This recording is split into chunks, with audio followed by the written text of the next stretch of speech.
people see Halloween as one of the more antithetical holidays to Christianity. But what if I told you that Halloween wouldn't even have its name without the influence of the church?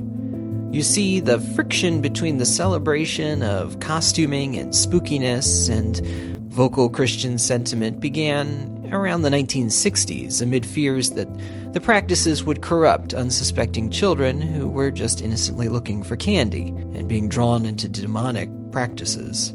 The Christian festival, though, goes back to the 800s, and the pagan holiday that it was yoked with goes back even further.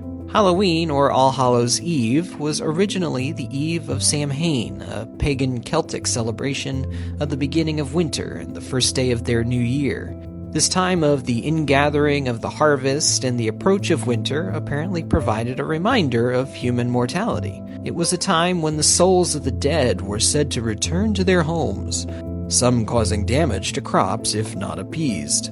So bonfires were set on hilltops to frighten away evil spirits. Samhain was a popular festival at the time when the British Isles were converted to Christianity. The church adopted this time of celebration for Christian use by observing All Saints' Day on November 1st and All Hallows' Eve on the evening of October 31st in the year 835, under the rule of Pope Gregory III.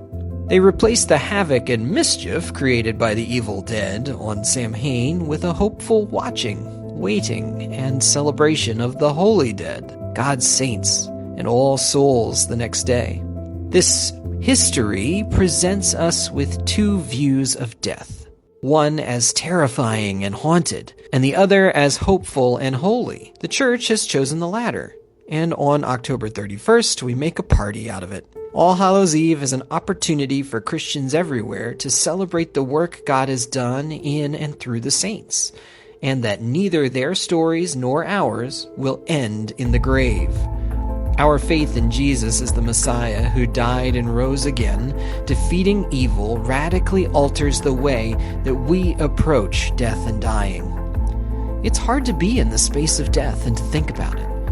I think it's natural to fear the unknown of what becomes of us when we die.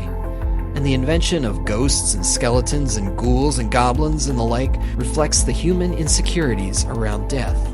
Do we become mischievous and terrifying beings bent on destroying the livelihood of the living, like Samhain depicts? Is death the degradation of our bodies and our souls as well? Jesus says, no. Death is not a closing of life, but a precursor to resurrection and true life.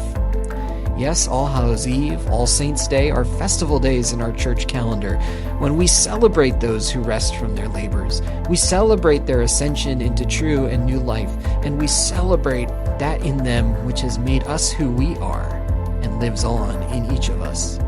Resurrection makes something so terrible and degrading into a moment that is holy and hopeful.